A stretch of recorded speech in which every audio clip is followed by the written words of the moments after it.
All right. Good morning, everyone, to this book launch of a long-awaited work by David Jenkins called The Young Soeharto, The Making of a Soldier, 1921 to 1945. Before we get to our event, let me point you to our annual flagship event by the Indonesia project at the Australian National University, which is the yearly update conference. This will be held this year fully online. The title is In Sickness and in Health, Diagnosing Indonesia. It will run from the 15th to the 17th of September. Those of you who are familiar with the event will know that it starts with the political update event, followed then by an economic update. So we will have this political update on the 15th of September at 10 a.m. This year, we are fortunate to have Charlotte Setiadi and Nava Noria from the ANU, who will speak to us about the events in Indonesia in the last year. Please have a look at the chat room. There you will find the link to the full program, and it will also tell you how to register for the event. Okay, so please have a look, and we are looking forward to see you there next week. Now, one of the most loyal visitors to the Indonesia update over the years, of course, has been David Jenkins. And over the last 20 years or so, there has been this ritual when I met him at these events to ask how the Sahato biography was going. And we would engage in a conversation about how far he had progressed. And so it gives me extreme pleasure to be able to report that it's now out, and this is why we're here today. He has, of course, himself joked, some of you will have seen this in the Australian Financial Review, that it took him longer to write about Suharto's life than for Suharto to live it. This became the headline of this really wonderful portrayal of David about 2 weeks ago in the AFR. For those of you who want to have a look at this as well, please do so. So let me just show you what we're talking about. This is the work, this is the book, and it's a wonderful piece of scholarship. Of course, Professor Evans will talk more about all the strength of the book, but I wanted to really highlight that for me, it is an outstanding piece of old school, really deeply penetrating scholarship, which also stands in significant contrast to some of the sort of fast food scholarship that we've seen popping up over the last few years. It is, for me, a real pleasure. I was one of the reviewers of the book before publication, and it was really one of the best books I've read in the last few years. So again, holding it up, this is the product, this is why we're here. And of course, we also want to make sure that it is sold well. So please go also back into the chat room. You will see here how you can get the book for a 40% discount. You will have to write an email to the publisher. The email address is in the chat room. And let them know that you have attended the book launch. You will then get, as you see here, 40% discount from the normal sales price, and take it from there. Okay, so this is a good chance for you. Let me also say, about the book, that it's not only, of course, a great product of scholarship, but it's also extremely well done. So the publisher, ICS in Singapore, has put quite a bit of investment into this, so it has high quality colored pictures, which is also quite rare for academic books today. So with all of that, let me get started with this event. We're going to proceed as follows. We are very privileged indeed that Professor Gareth Evans has agreed to launch the book. He, of course, somebody who knew Sahato personally, so he is very well qualified to launch the book. So we'll have him speaking first. After that, David Jenkins will make some remarks, and this will then be followed by Q&A. So we will hear from Professor Evans first, then David Jenkins. Then I will make some housekeeping announcements about how we're going to manage the Q&A, and then we will go into the Q&A. So let me introduce Gareth Evans. Of course, he doesn't need much of an introduction. The Honorable Gareth Evans, AC, QC, and I hope you forgive me that I don't mention all of the other titles. Of course, former foreign minister between 1988 and 1996. Then he was president of the ICG, the International Crisis Group, between 2000 and 2009. And then, of course, Chancellor of the ANU between 2010 and 2019. And now he's a distinguished honorary professor still at the ANU. So over to you, Professor Evans. Well, thanks very much, Marcus, for that generous introduction. It really is a great pleasure to join you all. Well, David's book does indeed give new meaning to the expression long awaited. But if the quality of this first volume of his projected trilogy is any guide, it's clear that not a moment of David's many years of effort have been wasted. This really is a triumph of the biographer's art. It's a scholarly reference work for the ages, and it's a great credit to the author and his publishers who, although the Institute of Southeast Asian Studies in Singapore has done him proud, I only wish it had been an Australian firm, but there we go. David's book is almost unbelievably comprehensive in its research, drawing on a huge array of direct personal contacts and sources, as well as the archives. It's splendidly lucid in its writing, as one might expect of a journalist of David's decades of experience. It's deeply informative in its detailed descriptions of the wider political and cultural contexts of those years in which Sahato grew to maturity. And it's both balanced and intriguing in its judgments of Sahato, a figure obviously of monumental importance in the history of Indonesia, but also of great significance in our own history. One of the things that makes the book so readable is that while the biographical storyline takes us only to 1945, when Sahato was still only a junior military officer in his mid-20s, there are regular flashes forward to the man and the leader that he became.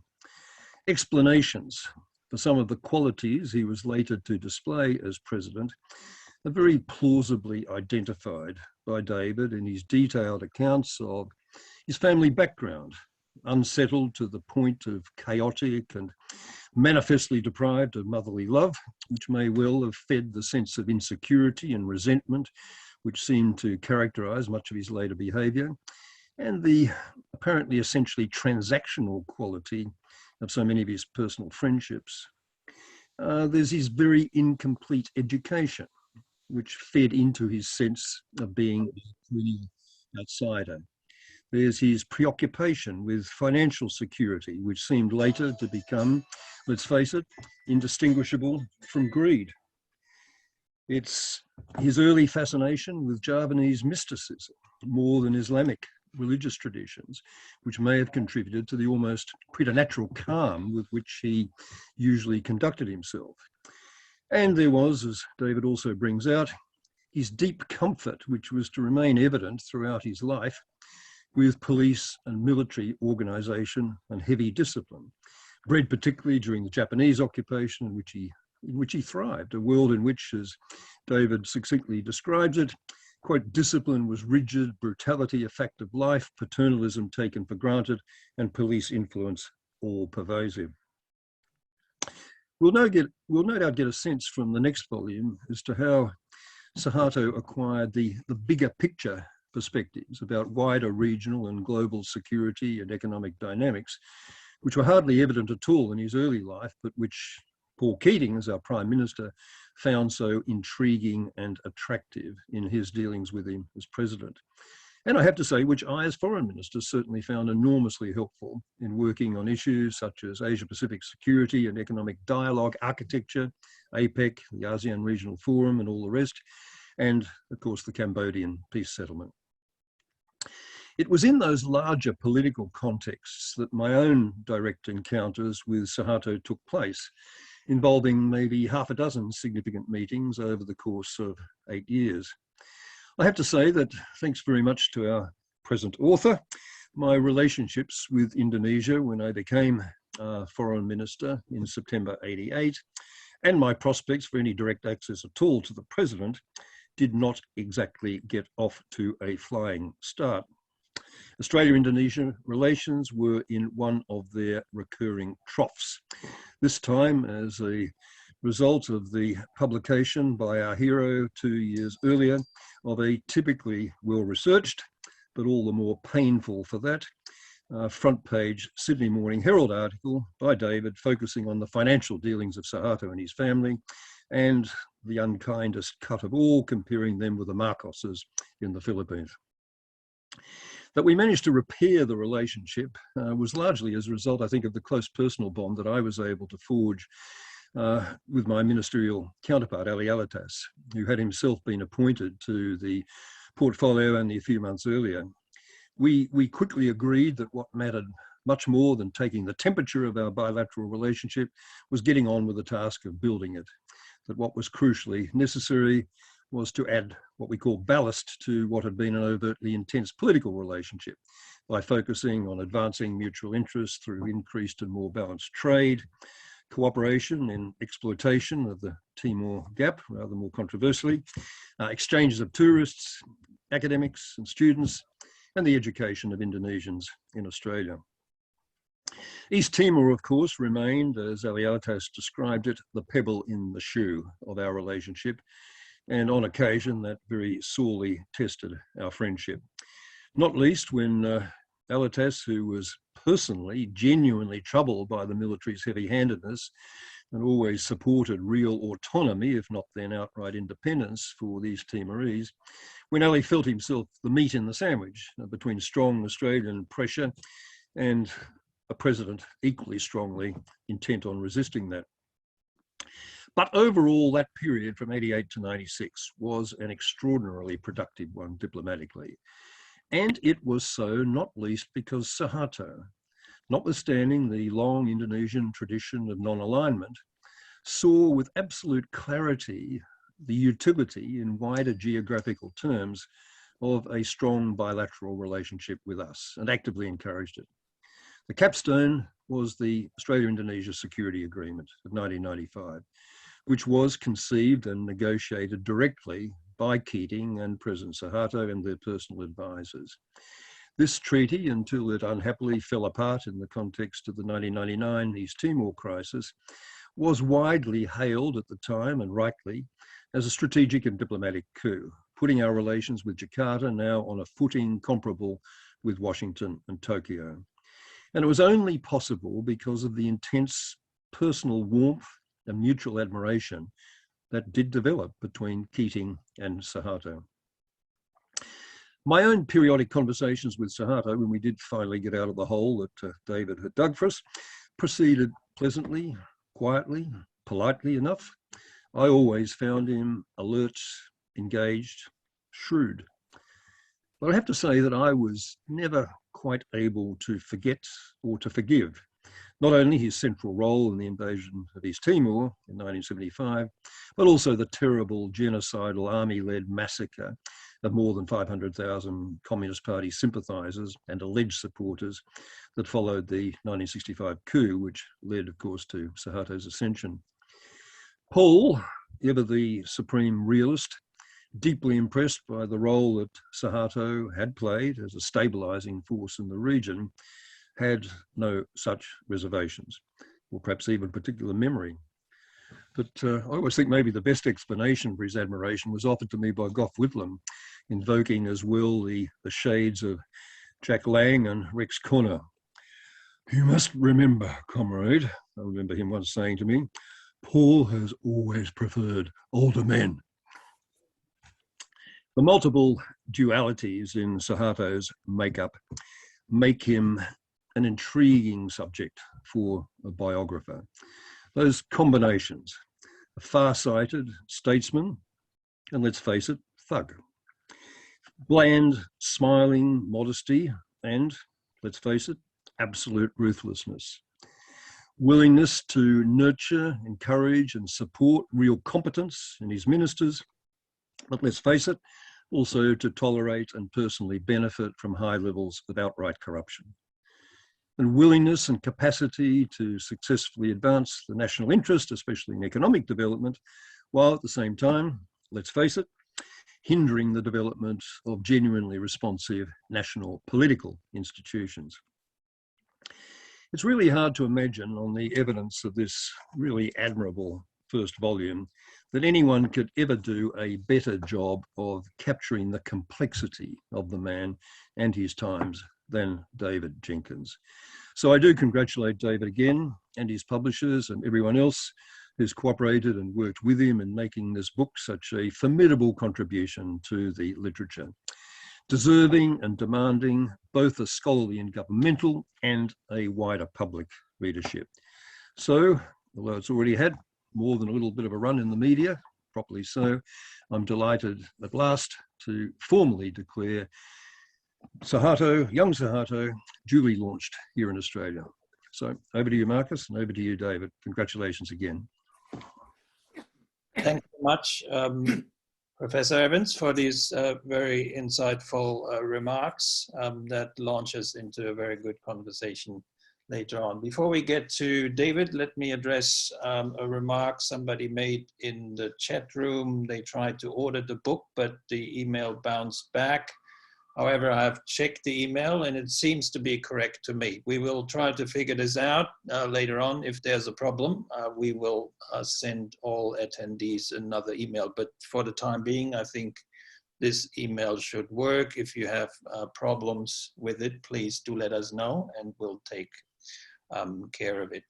So let me get to David Jenkins, who for those of you who have read the piece in the Australian Financial Review will know that he was based in Jakarta very early on.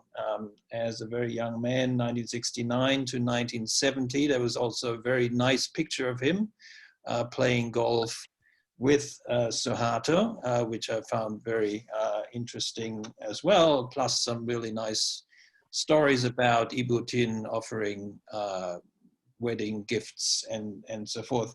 He was then based again in Jakarta in 1976 to 1980, and from that period his first book emerged, which I also have used extensively over the years. That was called Sahato and His Generals, 1975 to 1983. As Professor Evans has indicated, so the book that we're launching today is only the first in a trilogy that will cover the life of the young Suharto. So today we're talking about the first volume, 1921 to 1945. And David will, I think, also, of course, address the issue. I assume when we can expect volume number 2 and number 3. So over to you, David. Thank you very much, Marcus. Also, I'd like to, of course, begin by thanking Gareth Evans most warmly for agreeing to launch the book about Suharto's rise to power. It's especially good of him to do this, given that, as he reminds us, an article of mine in 1986 did not do much to improve his relations with Indonesia in those early years as foreign minister. And the other side of that coin, as Gareth also mentions, is that he and Ali Alitas, his opposite number in Jakarta, quickly established an excellent rapport. Recording in progress. Together, they steered the bilateral relationship through difficult patches, although there were times, of course, as Gareth mentions, when there were considerable difficulties over East Timor. I'd also like to thank Gareth for his very kind and generous comments about the book. It's appropriate that this launch, albeit virtual, should centre on the ANU.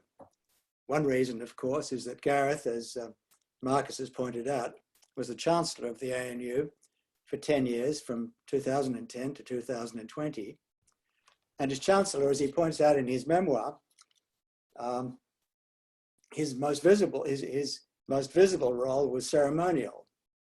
And in support of that assertion, he cites Roy Jenkins, who characterised his role as Chancellor of Oxford as impotence assuaged by magnificence.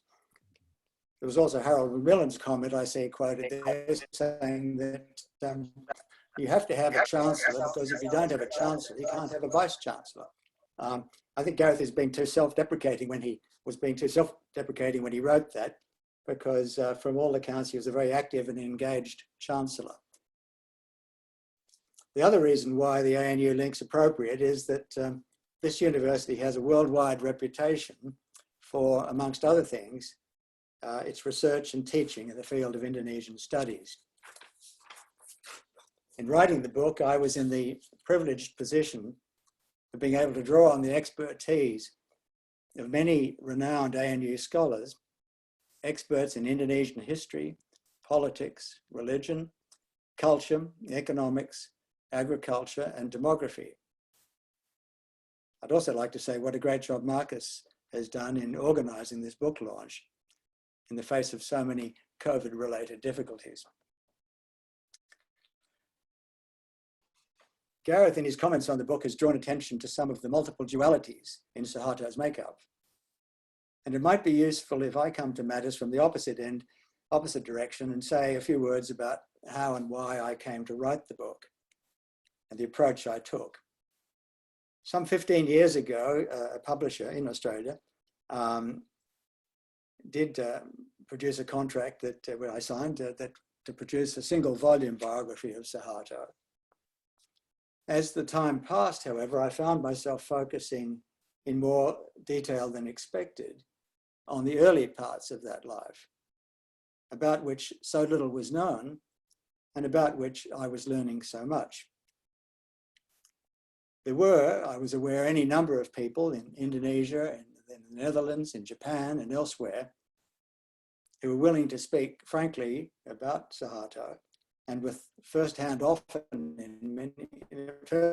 knowledge in many cases, not only about the 32 years in which he was in power, but also about the 44 years of his life before he came to office. And the events in that period that helped shape his character. And the events of those 44 years, I came to believe, were in danger of being seen as no more than one officer's slow, unremarkable, and possibly unimportant ascent up the army ladder. A dimly known period, lit only by occasional flashes of light, as when Sahato comes to the fore, as he did in 1949, in launching a 2,000-man attack on the Dutch-occupied Yogyakarta, an event which is still very controversial, partly because Sahato claimed perhaps too much credit for that role and put the Sultan of Yogyakarta to one side, but nevertheless in which he played a very important role, and in which, according to all his fellow officers, he was the central character there. It wasn't the Sultan. The Sultan was important giving the direction and the overall guidance, but the responsibility for it all, as the Sultan acknowledged, was Sahato. So there are times like that when he comes to the fore. Again, he comes to the fore in the early 60s, when he's in charge of the campaign to wrest West New Guinea from the Dutch, which could have led to a very ugly conflict, but which was called off at the last moment and solved through diplomacy. It struck me that if I were to write at any length about Suharto's early years and his time in office, it was important to give the reader some sense of background about the complex social, political, cultural, and economic factors which formed the backdrop to Indonesian politics in the second half of the 20th century. And it meant writing, to some extent, a social history of Java and giving an account of two very different worlds in the 20s and 30s. On the one hand, the world of pre-war urban Java, where the Dutch presence had been so immediately obvious in the colonial power structure, in the architecture, and in many other ways, and which was home to about 24 prestigious Dutch language high schools and university faculties, in which so many of Indonesia's first generation political leaders and military leaders had been educated. And on the other hand, the world of rural Java, where the Dutch were present in far fewer numbers, but in which the Dutch and Chinese commercial tentacles reached out so effectively and imposed a quite heavy and onerous burden on the peasantry. And it was essential to give a view, I think, of Suharto's village in central Java and his troubled childhood there, and say something about the influences on him. Also necessary to convey something about the history of the Dutch Colonial Army, which had been such a force in Indonesia in extending Dutch control throughout the archipelago, particularly in the late 1800s and the early 1900s. And during that time of Dutch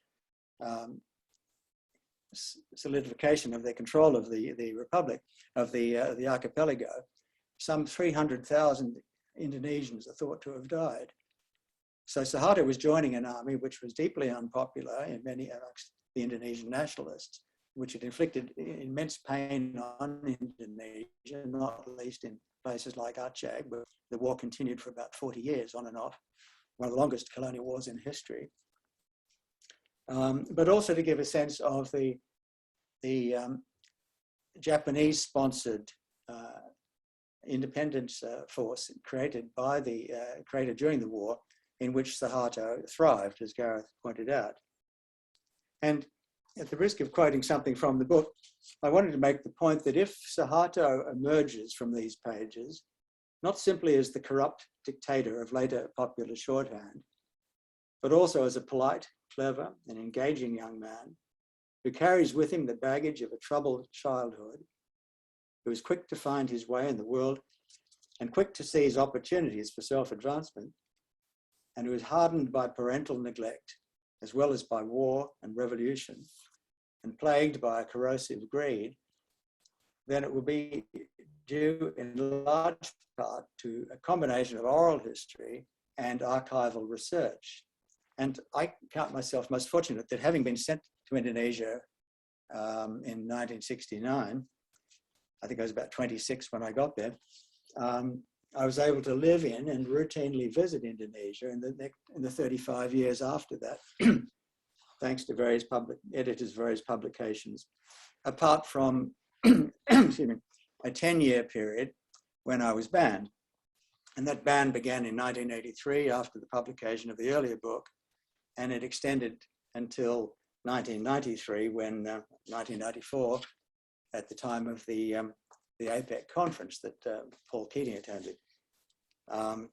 As Gough Whitlam, Gareth quotes Gough on one point, as Gough Whitlam pronounced at one time, "You, comrade, are a case of the expulsee." And I wasn't actually ever expelled, but I wasn't welcome back for 10 years. But after that, and I have to think that Sahato accepted the fact that I'd be allowed back. I don't think officials would have made that decision without clearing it with him. And I do remember General Sumitra visiting Australia and saying, "What can we do to get you back?" which was very kind of him. In that time, I had another 15 years access to Indonesia. So it's been half a century now. And in the course of that half century, I had the great good fortune to meet a number of Indonesian civilians and military officers. And it all began in within days of my arrival, when my predecessor in Jakarta, Frank Parmos, took me to meet one of the co-founders of the Indonesian Communist Party, who was no longer a supporter of the party, it goes without saying, Raden Dasono Notosudirjo. And when I met his other co-founder, a man called Sumarwo, a railway union activist. And these two men had made visits to the Soviet Union in the early 20s. Submarine in 1922 to a conference of the toilers of the East, and Dasono in 1926 after the Dutch expelled him from his native land. And he then moved on to Germany. And they spent many years away. And during that time, they met Lenin and they met Stalin and they met Trotsky. And Dasono was present when Trotsky was condemning Stalin at a Comintern conference in Moscow. Samarwan, on his way back through Siberia, stopped off in Shanghai. And as he told the story, and no reason perhaps to doubt it, Mao Zedong arranged a passage for him on a ship bound for Bangkok. And he also urged him that when he was in Singapore, he should say he was Chinese to put the British off the scent. So these were men who'd been present in those early days, but it seemed to me that I obviously needed to widen the circle somewhat at the time when the new order was continuing to warn about the dangers of communism. And so there wasn't a great deal of news happening at that time, apart from the fact that a former ambassador to Australia, General Swati, had just been arrested, as had a few other prominent generals, General Murshid and, well, a number of them. In fact, there's a photo of General Swati in the book. It's the photo that's on the cover. It shows Sahato, but in the background is a man carrying a gun.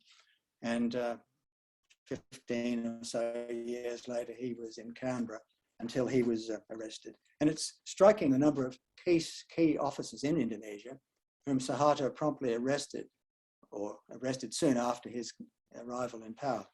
Swati and Pranoto and various others. So there not being a great deal of news, excuse me, I thought it would be appropriate to make contact with a number of prominent Indonesians. And one of them happened to be Madame Sahato. The Melbourne Herald House was very close to the Sahato House, about 300 metres away. And Dasono, the co-founder of the Communist Party, lived exactly halfway between. Clive Williams, an Australian chiropodist, missionary, who'd befriended the Sahatos in Semarang in the late 50s and taught them English, was living at the end of my street with a gate in the back of his property leading onto the Sahato property. So he may have helped persuade Ibutin to give the interview. And but also at the same time, other people, General Nasution, who'd been sort of pushed upstairs, pushed aside by Sahato as president of the People's Congress, Adam Malik, the foreign minister, Dr. Sumitro Joyo Hadikusumo, the trade minister, whom Sahato had brought back from exile against the wishes of many of his fellow generals. His son, Prabowo Subianto Joyo Hadikusumo, was then about 17 years old, and he's with us still, and still spoken of in political circles. Ali Sadikin, the governor of Jakarta, and Mokhtar Lubis. They were the first 5 people I saw after. The idea was to run in the Herald one profile piece a day for 5 days, Monday to Friday. But the Melbourne Herald editor thought that it was all going to be incomplete without Sahato himself participating. So he issued a decree that we had to have Sahato within a couple of days. And Sahato wasn't in the habit of giving interviews, and not least to people from lowly foreign correspondents from a paper in Melbourne. But fortunately, through great good fortune, he was visiting Bogor for a conference at the palace, an opening of an event, and it was possible to talk to him. So it was a question then of just building up contacts, and over the years, I was able to continue that process. I won't mention anything about some of the other, but basically the people I was meeting were men and women who'd lived against a backdrop of convulsive events: war, revolution, inflation, 600% per annum inflation at the end, national revolution, civil war, mass killing, economic collapse. So Indonesia was in dire straits at the time of the events of 1965.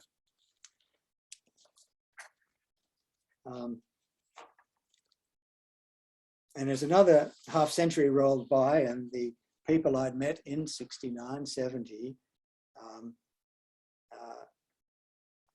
grew older, and I grew older, my circle of acquaintances widened.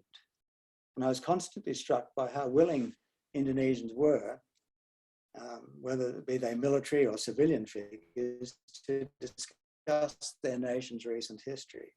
And more often than not, they're willing to tell the story, warts and all, and not shying away from some of the uglier aspects. I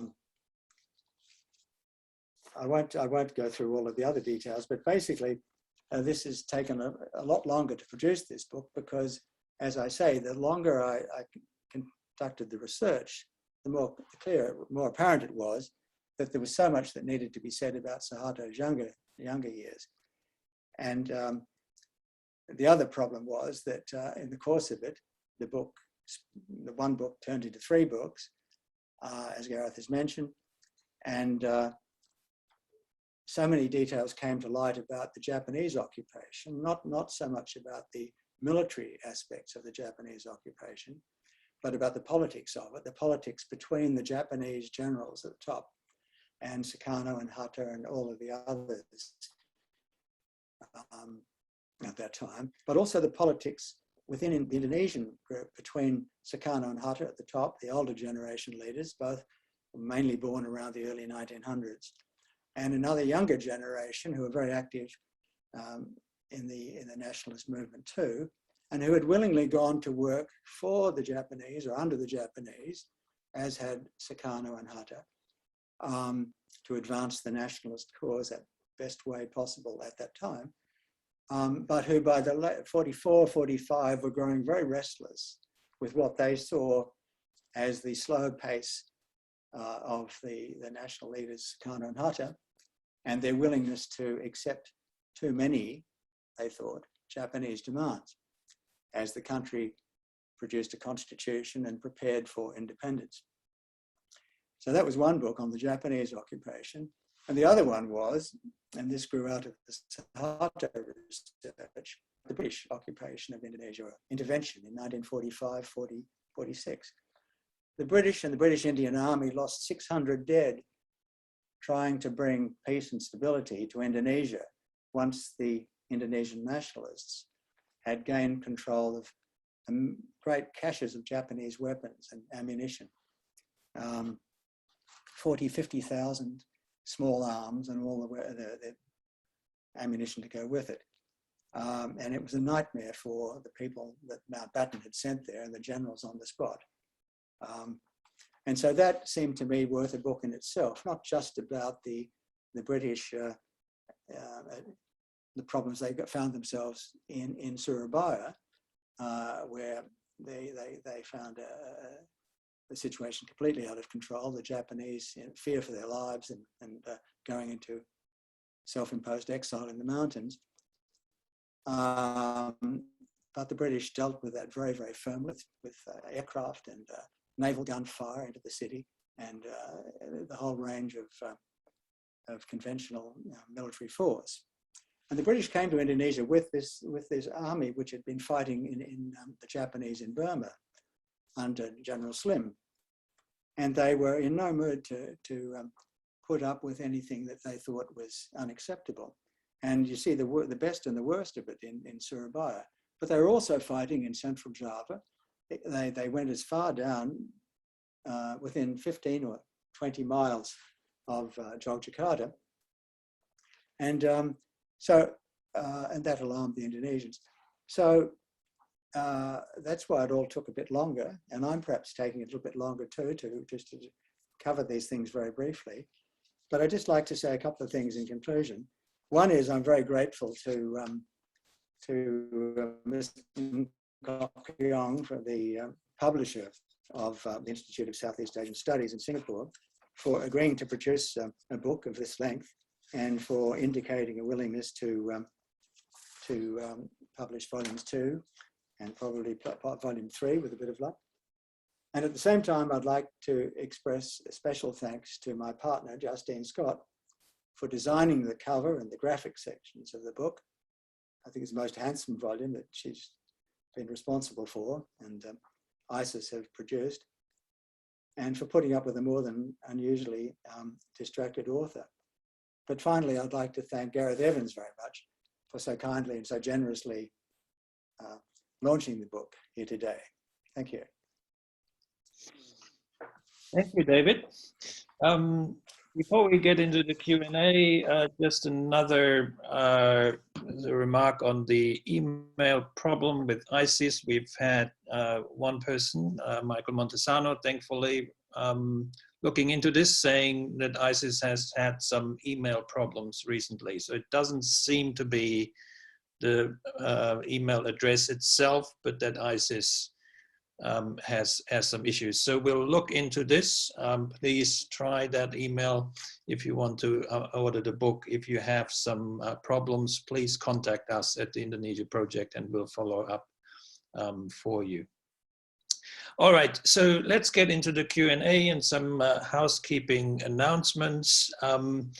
So there are several ways you can ask your question. Obviously, you can type the question into the Q&A box, and from there I will see it, and either, if you prefer, I can read out the question to David and Professor Evans, or I can point you to speak live to the audience and asking you a question live. You can also just type in your name into the Q&A box and say that you would like to ask a question live, and then I'm going to get to you.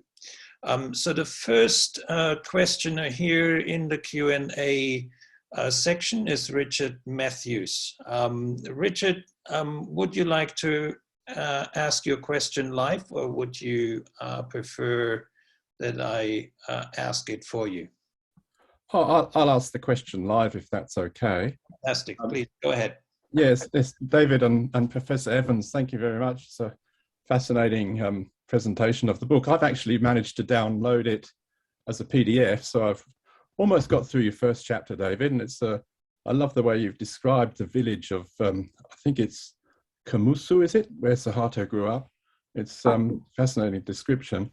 But what I wanted to ask is your views on Suharto's personality, as outlined by David in the first chapter and as highlighted by Professor Evans.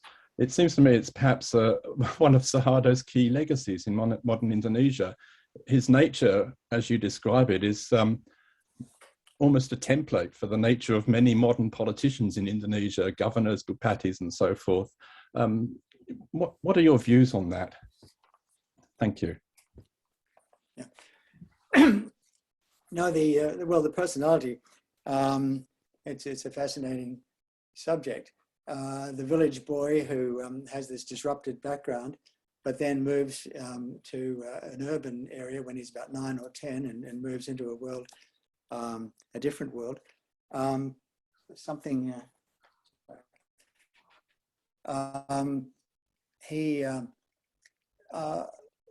It's really, just one second.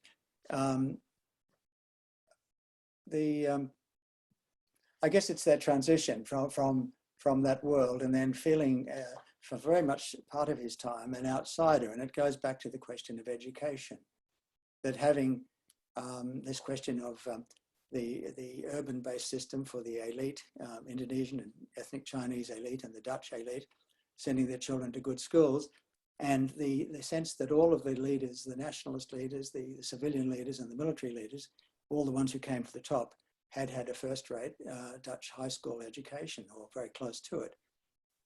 They'd been at school in many cases. If they'd been to the arms system, they'd been there till the age of 20. And if they went to the HBS, another Dutch high school, they were there till the age of 18. And they were all very conscious of this, and they tended to look down on the people like Sahato and others, particularly in Central Java and East Java, who hadn't had those benefits. The West Java division, the Siliwangi, was made up of officers who'd come through that system. They'd been at the tertiary level education schools. And so he was made very conscious of this, rather like Napoleon at Saint-Cyr, or the forerunner of Saint-Cyr, where he felt the disdain, the cascades of disdain of his fellow officers. And that was always with him, the sense that he lacked education. And then when he married Ibutine, she'd been a school teacher, and she helped him greatly in going back to school after the revolution in the early 50s and working on Dutch and English. And again, Clive Williams, the Australian missionary come chiropodist, helped in that front. So those factors were very strong, and he nurtured grievances from the past. He'd been hardly dealt by, he felt, by his family, members of his family, treated very, very badly, abandoned by his mother, and through no fault of her own, when she had a breakdown when he was 40 days old, and brought up by a great aunt for 4 years, but then grabbed back by his mother, whom he barely knew, at the age of 4, and then kidnapped, quote unquote, by his father at the age of about 9, and taken 50 miles away to live with other relatives, his aunt and uncle. Treated well by them as part of the family, but moved again to other families who treated him badly in some cases. Dr. Habibie, the former president, his successor, made the point that he thought Suharto had an inferiority complex because of all of these events in his life.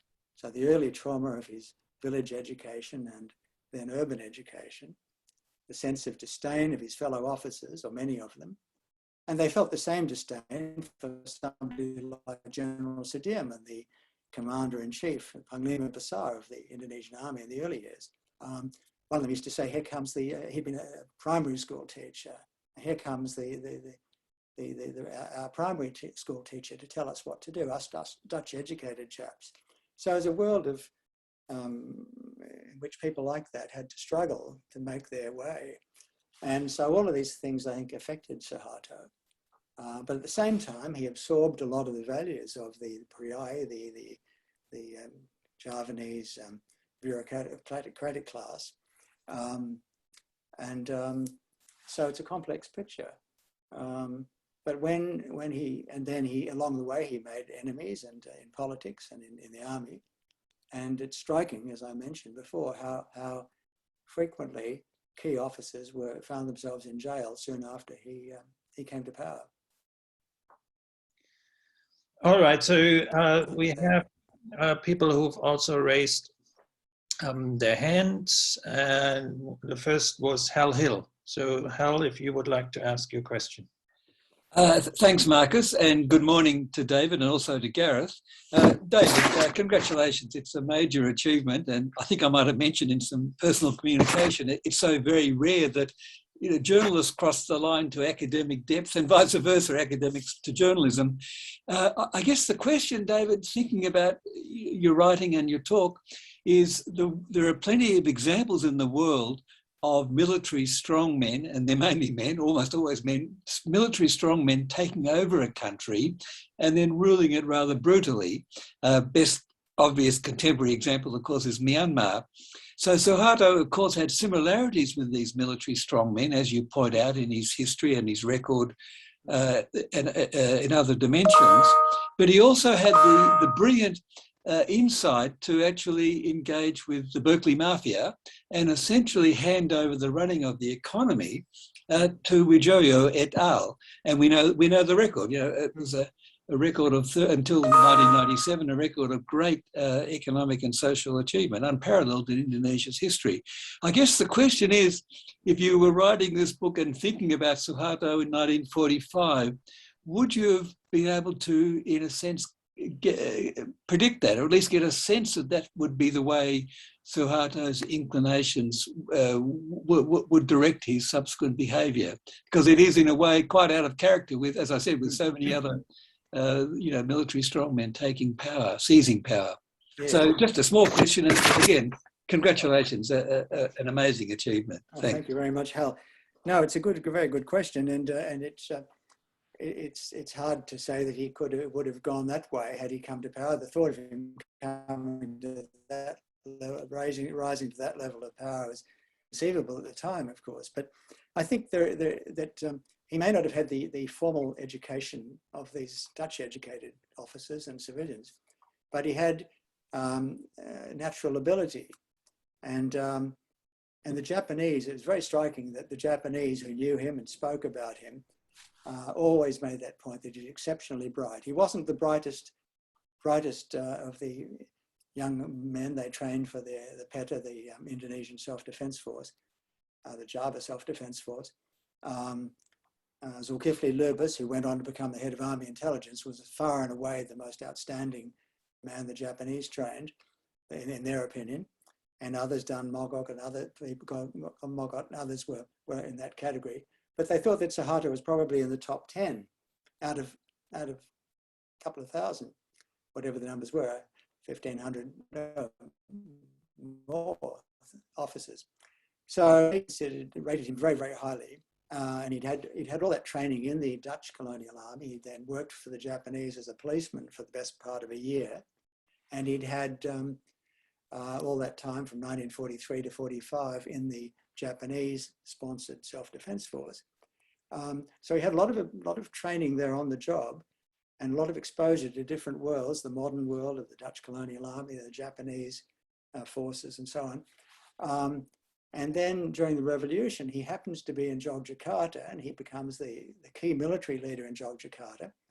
So he's liaising with all the senior politicians who've moved from Jakarta early in 46.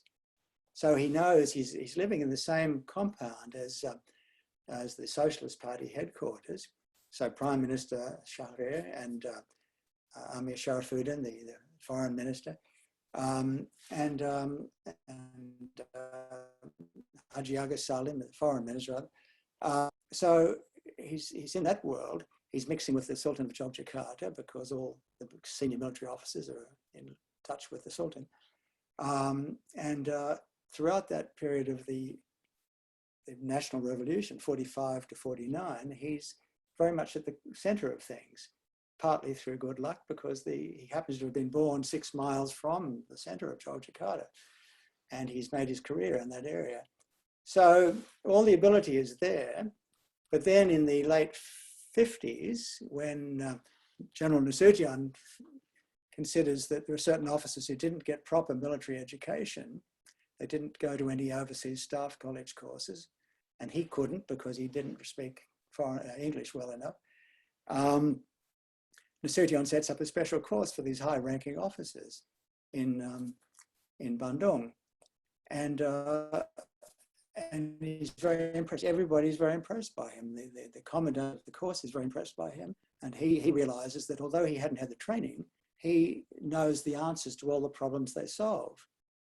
And it sometimes frustrated his instructors in Bandung that he couldn't or wouldn't give an explanation for how he'd reached a decision, but he got there nonetheless.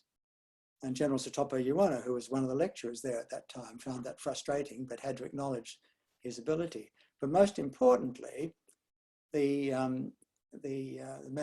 officer who ran the course brought in people like became the Berkeley Mafia, the economists, to lecture to these officers at the staff college. So he met all the people, or most of the people, who would form the core of economic advisors that he would turn to only 6 years later when he comes to power. And as I mentioned, he reaches out through Ali Matopo, one of his key politicals, to Dr. Sumitro, Prabowo's father, who'd been in exile because of his role in the regional rebellion in 57, 58, brings him back from overseas. That's why Prabowo had a better education than many of the other officers of his generation. He'd been studying in London and Switzerland and so on. So he brings him back against the wishes of some of his fellow generals.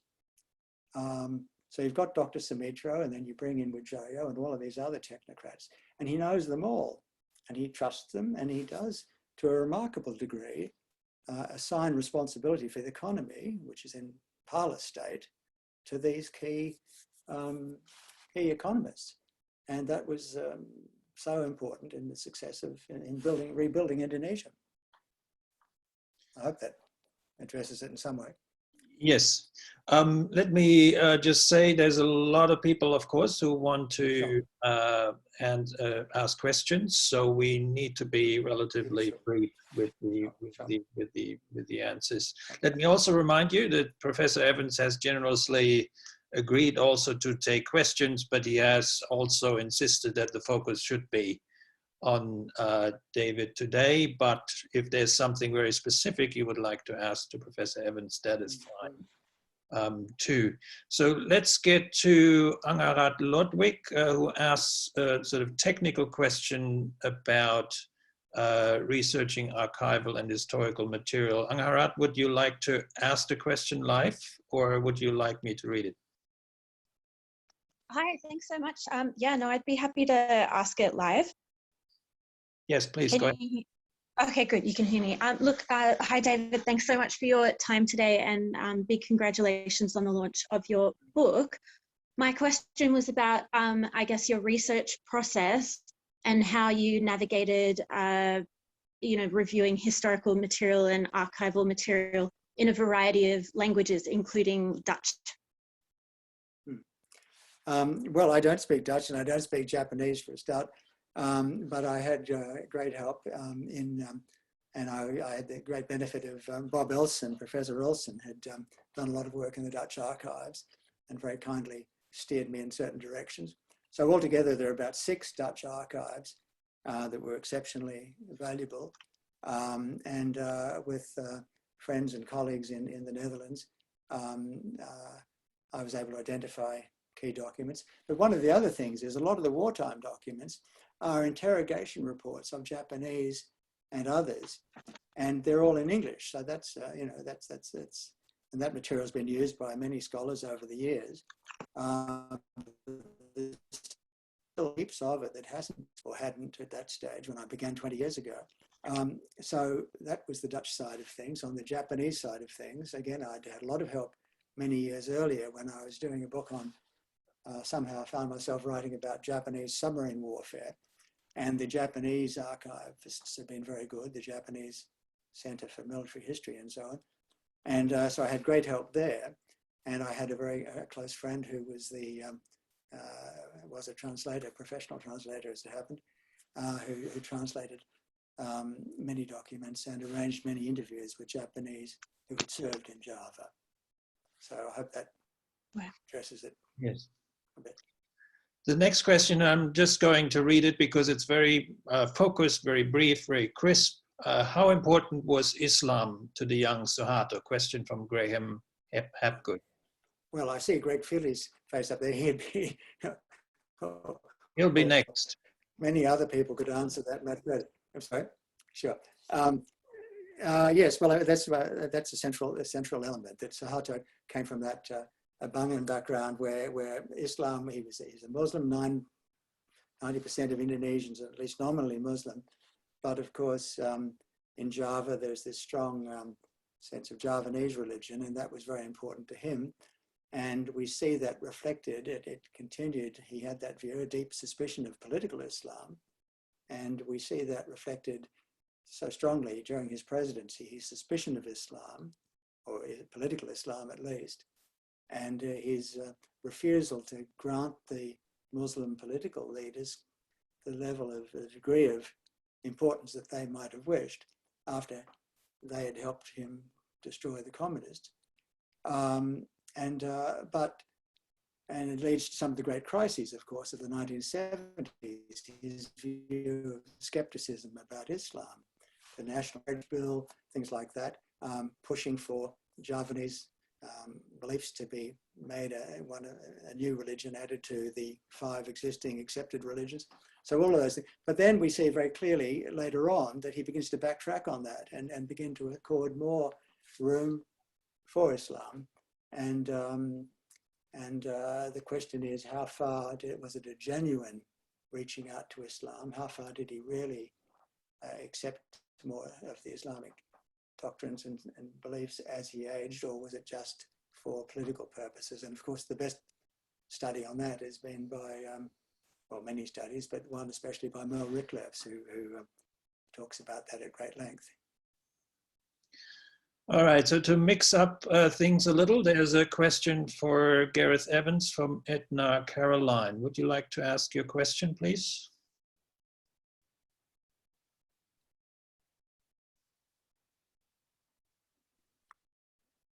Hi, thank you, Professor Evans and David Jenkins. It's congratulations for your book. I'm a big fan of your Soeharto and his generals. I would like to explore more on Professor's statement about the multiple duality of Soeharto. I'm kind of agree with that, and I would like to ask David Jenkins about that. His comment on Soeharto multiple duality. Is it his childhood that that make him become that, or any other factors? Thank you. That's for you, David, not me. Yeah, well, I don't know. No, I think it's both his childhood and his experiences as he goes along through life, and there are these conflicts there within him, and a man who kept his, he was very careful and guarded his personal space and so on, and very generous and open, maybe too generous at times to his family, and very good, close to his friends and to trusted colleagues, but very wary, always on alert, planning moves long in advance. I mean, on a political scale, at least 5 years in advance, he'd plan the next People's Congress, arrange those who were to control it and so on. So great preparation and not wanting to be taken by surprise by anything. So all of these cross currents running, but I don't know why I don't want to be talking too long about that. Okay, next question from Enrico Ayaguna about Suharto's relationship with Sudirman. Would you like to ask your question, please?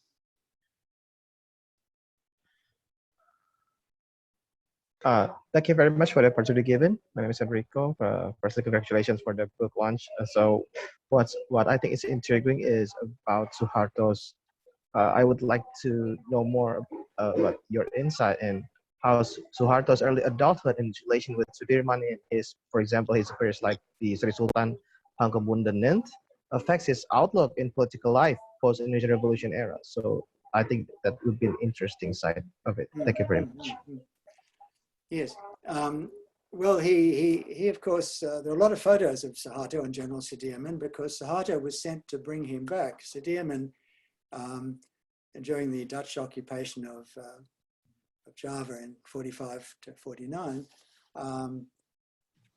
Sudirman left when the Dutch captured Yogyakarta, a parachute attack in December 1948. General Sudirman, who was dying of tuberculosis, was carried out of the city in a litter and carried on long distances of Java.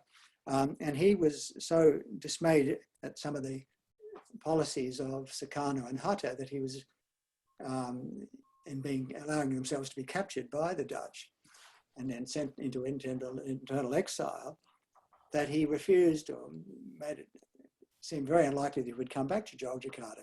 So Sahato was sent to bring him back and persuade him to come back, which he did.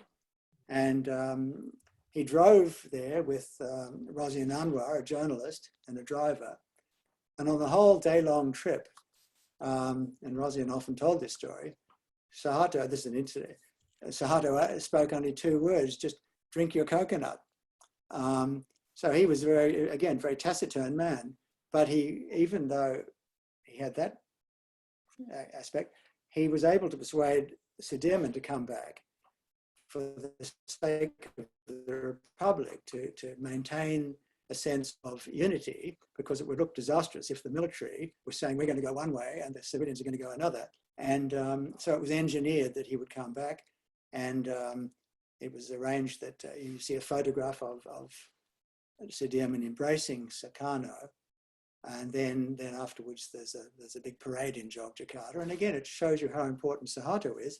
1949, you've got this rapprochement, at least on the surface, between Sukarno, Hatta, and Sudirman, the armed forces leader, and a big parade. Sahato organizes it, and you'll see in the photos 3 Land Rovers conveying prominent people across the parade ground. Sukarno, the Sultan, and Sudirman, and riding behind them on a horse, mounted on a horse, the man on horseback is Sahato. Immediately behind them as the military commander. So he's brought Sudirman back. He's arranged the whole parade, and Sudirman was reluctant to even go and see Sukarno, but again he persuaded to do it. So that link, I think, was not as deep as it might have been. He didn't know Sudirman particularly well, but it was nevertheless important at that time. Okay, so the next question from Meinl Haq would be about the economy again, and I just will sort of take the liberty to consider that answered. We had Hal Hill speaking to that, and we had an answer to the economic aspect of it. So I'll move to the next questioner, and that's Greg Feely. Thank you, Marcus, and let me add my warm congratulations to all the others that you've been receiving this morning, David, for this wonderful feat of scholarship. It's great to see the book available. You mentioned before about the shorthand terms that have been used for Suharto, and one of the most enduring in popular literature has been the one that's referred to his Javaneseness, that this was one of the defining things about him. And of course, amongst academics, there's been a lot of debate about this, and Bob Elson was one of those who held the view in his biography of Sahato that although the culture had been a formative influence, it didn't really dictate the key decisions that Sahato made. So I wanted to ask you, having looked so closely at Suharto's early life, what explanatory power do you think Suharto's Javanese cultural roots had on shaping his career? Yes, it's a very interesting question, a very complex one too, because Sukarno also was Javanese, or part Balinese, but totally different in character and in outlook, personality. Ghani, who served both men, one as foreign minister and then later went to work for Sahato, after Sahato had put Sukarno under house arrest, and where he died from lack of medicine and so on. Rosalind once said, Sukarno is an open book and Sahato is a closed book. And that basically says it all. I mean, a former American military attaché who knew Sahato well, or as well as anybody did, he knew all the other generals much better, said that he's a goddamn cold fish even on a good day. So there was that aspect too. And what is Javaneseness? Is it this withdrawn or quiet, controlled, measured Sahato, or is it any of the other variations? And a lot of the generals would say, look, Javanese generals would say, look, we don't understand him. He says he's Javanese and he wants to uphold Javanese traditions, but we see him and we can't relate to it, and we're unhappy about some of the things he says. So it's a very broad subject, I know, and hard to pin it down exactly, but it's something I think the debate will continue to swirl around that issue. So I'll go into the chat room, and there's a question from Patrick Mahoney, and I'll also just read it out because it's very brief and very focused. What were young Suharto's politics? Well, that's a good question too. I mean, he had no politics, I think, up until, he certainly didn't have any concerns about joining the Dutch Colonial Army. And so some people have looked down on him for that he was willing to take the Queen's shilling or the King's shilling to serve the Dutch colonial forces. He needed a job, he needed money. And then he goes to the Japanese era. So it's very interesting what happens then in late 45 after the Japanese have surrendered. He's in Yogyakarta. He wants to know more about politics. He recognizes that he knows very little, if nothing, about politics. And he's 20 years younger than Sahato and people like Sukarno and people like that.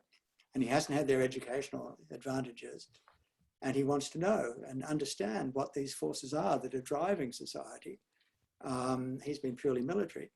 And he comes from a tradition of Javanese, traditional Javanese sort of control and Dutch control of the society, firm Japanese control. And he turns up, thanks to one of his colonels, at the Patuk House in Yogyakarta, where he meets all sorts of people, mainly socialists, but some for the left, including the mysterious Shum, who was the middleman, the man who liaised between the Communist Party and the dissident officers in '65. So right from a month or two after the revolution, he's mixing with young, up-and-coming socialists, up-and-coming communists, who are to play a key role in '65. So again, he's very well informed. Through his office, he knows all the other military leaders and he knows the political leaders. Plus, he knows people on the political front, political party leaders. So I think you see a picture of him there learning on the job, and then by the time he gets to 65, he's had a lot of experience and in politics.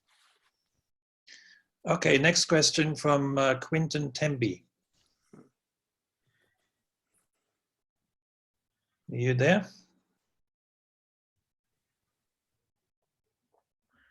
Can you hear me?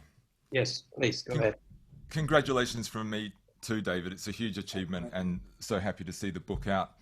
My question is more of a meta question, and I wrote that your earlier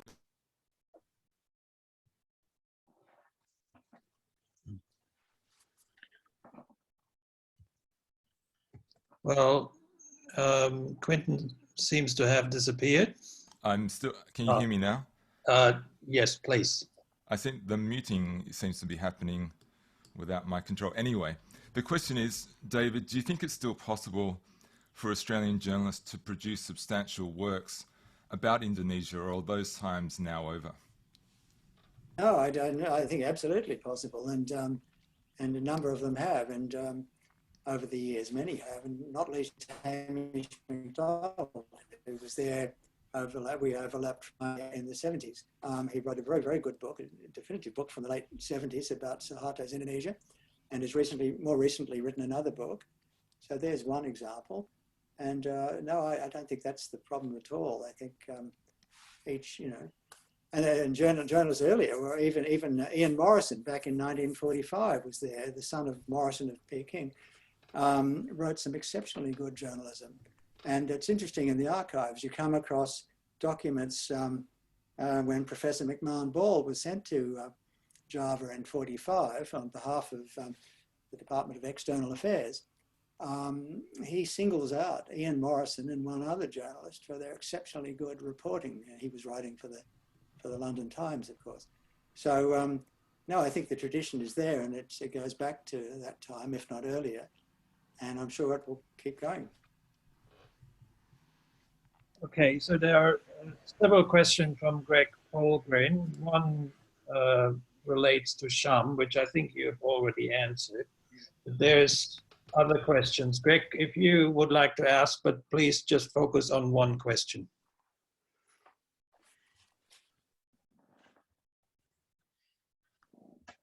You there? If not, then we're moving to Dave Rawson, who asked about the differences and disparities in what you found about Suharto's life and how Suharto and his family presented it. Dave, are you there? Would you like to ask the question directly? Thank you very much for the opportunity to. Thank you very much for the opportunity to ask the question. In the back of my mind, I remember the Sahato Museum outside Jogja with the huge Sahato statue. So there's a narrative being created by the Sahato family and Suharto himself. But during your research, did you find disparities or points of difference in terms of the Sahato family narrative and what you found? Yes, and I think I think there are disparities all the way through, but there are also, and often the family, for their own reasons, naturally are promoting their interpretation of history. But I think if it comes to particularly to Yogyakarta, as I said before, that question of who was responsible for the big attack on the Dutch and in 1949. I mean, the Dutch parachuted into Yogyakarta December the 19th, 1948, to the fury of people like the Americans and the Australians and others, and the world in general. And they succeeded in capturing the political leaders, but the army continued to fight. And Suharto, within 10 days, Suharto had assumed command of all the military forces in that region at the age of 24.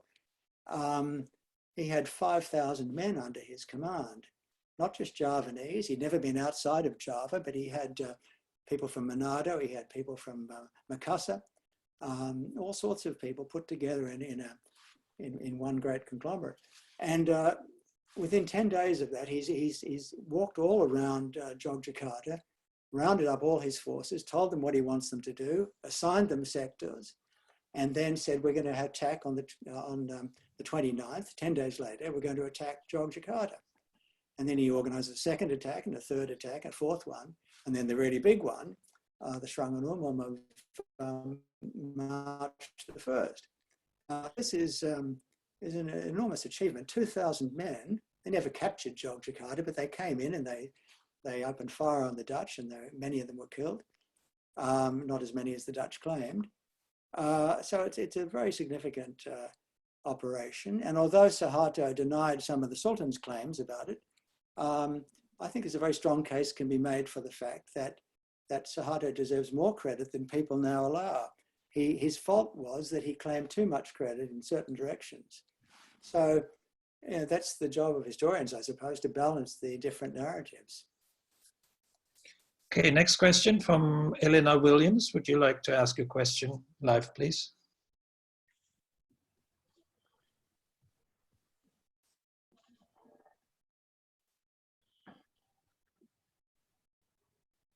If not, then I'll ask it for her. So who were Suharto's important friends as a child, as a teenager? Which ones become important allies or beneficiaries later in life? Sukarno might be one. Were there others? Yes, it's hard to say. He mentions a few in his memoirs, and certainly Sukarno and members of the family, his family of his aunt and uncle in Wurrantoro, and there are others there, as I say, in his military training. But it's a question: how many friends did he have? And I once asked Dr. Habibi that very question. And he was sort of stymied a bit. He sort of reached around. He said, "Well, maybe Benny Madani and others." And I don't think any of those officers considered themselves friends. They were subordinates. They were loyal. I mean, Benny was always, whatever differences he had, he considered himself loyal to the end, I think. And they didn't see themselves that way. And that was reflective of something else. Suharto compartmentalized life so much. He had Habibi and people like that in his circle, and he had the military and the different factions of the military in their circles, and there wasn't much overlap. He had his Chinese entrepreneurs, not least Lim Swee Leong, So everything was compartmentalized, and he was in charge of it all. And of course, he kept a very close watch on it all through his military intelligence and civilian intelligence bodies. So hard to say who the friends were. Acquaintances, some were friends. It's a difficult question. I think the question was so focused on his early childhood. Were these the really early childhood friends that survived? Well, a couple of them do come up, but no one who really continues to be a friend for too long. I mean, he talks know from the Japanese, and we know from the Indonesians who were in the Bogor training camp of the Japanese, that he was very close to Pranoto. But he denies that, and he writes this man out of his history, and says no, it's Pranoto, somebody else. And I've talked to all of his colleagues who were there on that course, and they say there was no Pranoto anyone else. He was rewriting history because he didn't want to accept that he had been close at that time. And as I say, not many of the ones he mentions from his childhood appear again after the childhood. Okay, next question is from David Reeve, and he asked me to just read it out. So how important was Javanese mysticism as an element in Suharto's life? Yeah, I think it was very important. And that's and we see that he grows up in a family where Javanese belief is more important than Islam, per se. And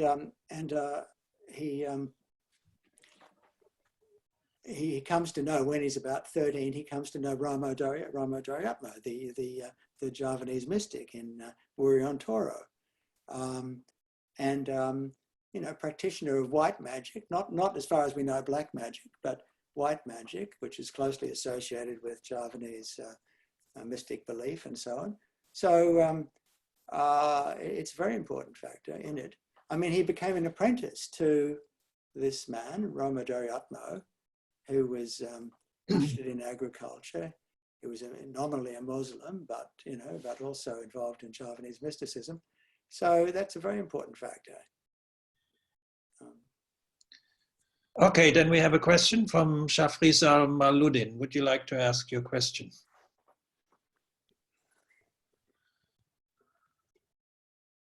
Thank you. Can you hear me now? Yes, we can hear you. Okay, congratulations, Prof. Jenkins, for launching this fantastic book. I believe that there are important factors that influence background of a person in the youth.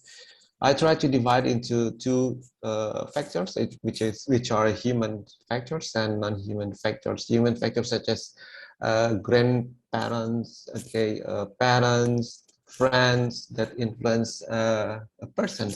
But there is a second one that is, I think, for some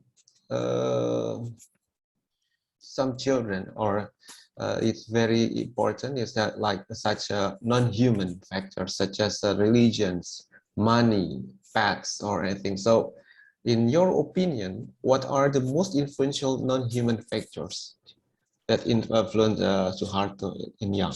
Thank you. Well, I think, yes, thanks. Good question. I think those ones we were just talking about, Javanese religion and so on, was important to him. And it shaped, and that did carry through so strongly into his presidency, as I mentioned. He was influenced by, I think, a sense of traditional Javanese rulership and the traditions of the Wayang and so on, appropriate behavior for warriors and whatnot, and ruthlessness and all of those things. So you see all of these things carrying forward. There's something else I was going to say about that, but yeah, I think, and then of course the fact that he sees he's influenced by his observation of the Dutch colonial system and the Dutch army, the Japanese army. So he's finding the influence of the Dutch, and reinforces traditional Javanese authoritarian rule. So he's not likely to become a liberal Democrat in 1945. after these influences from the past. Okay, thank you. That goes some way to answer it. Okay, Thank you, Ed Professor. Buckingham asked what aspects of Javanese leadership philosophy inspired Sahato. So I think it's a bit different from this question about Javanese mysticism. So here particularly on the leadership philosophy. Yeah, I don't know. I mean, I suppose we come back to Wayang traditions and a sense of Javanese history and rulers of the past and all of that.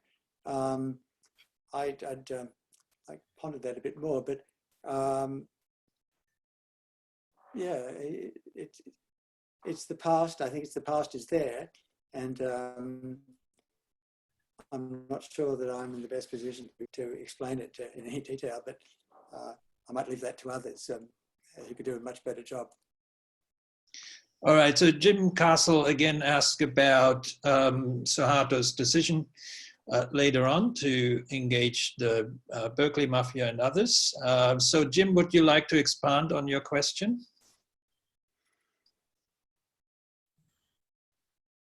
Oops. Thank you, Marcus. Following up on Hal's question and comparing it, say, with the Burmese generals and so on, why do you think, was there anything in Javanese culture that made Suharto different, more willing to use people like Wijoyo?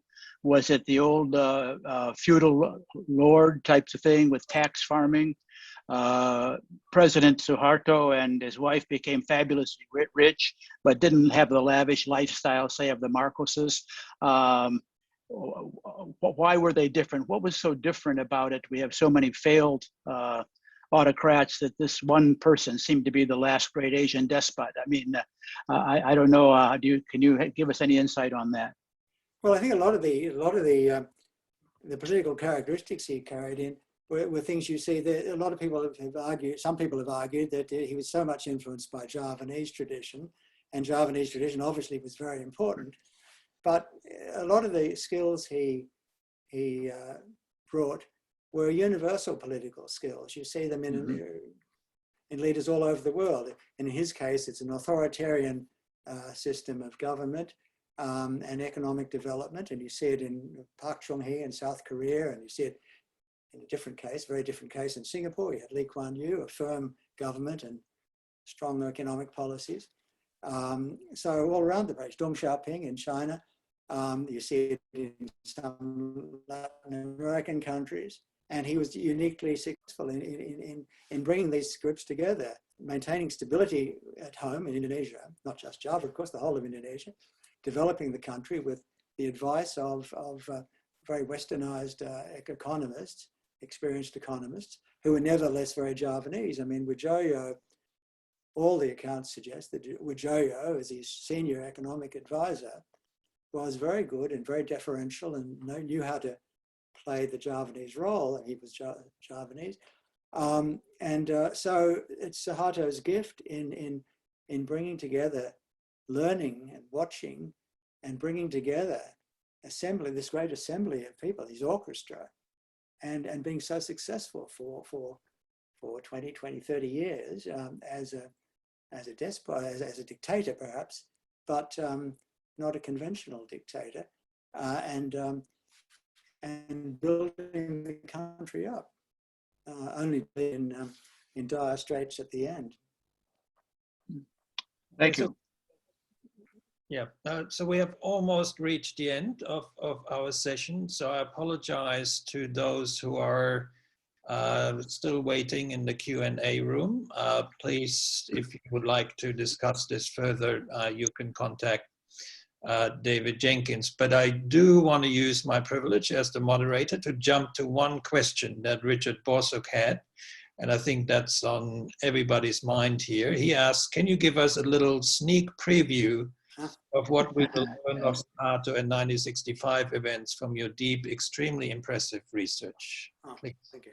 So what was it, his influence, what? His what? So basically he asked, in your future volumes, what will we learn about Sahato and the 1965 events? Well, I think what happens in 65 is it's the bringing together of a lot of things. And it's got echoes of what happened in 1948 when the communists made a bid for power then, and the army crushed them brutally. You've got that sense of things happening again. You go back, you had Shum, he's met Shum, the key political link man in 65, and Suharto's known him for 20 years. Knew him regularly, saw him regularly at the Patuk House in Yogyakarta. Was there anything more than that? Probably not, but Shum's career develops, Suharto's career develops. One story has it that the first thing that Sahato said when he got to military headquarters in Jakarta on the 1st of October was, "Where's Shum?" And this came from Suharto's Army Chief of Staff at Kostrad. It does make you wonder whether there'd been any linkage in the meantime. I don't think necessarily there had. But I guess very briefly, anything I say about 65 will be based very strongly on what a lot of the key military people felt, the people who were around him, people like General Murshid and who was pushed aside and also jailed, but all the men who were with him, Yoga Sagama and all of those generals who present a very good picture of what happened, where these people were, and particularly the role of Indonesian military intelligence, which cast its net very widely, and yet one of the officers killed was the head of Army Intelligence, General Parman. So I think rather than trying to say this is going to tell us what,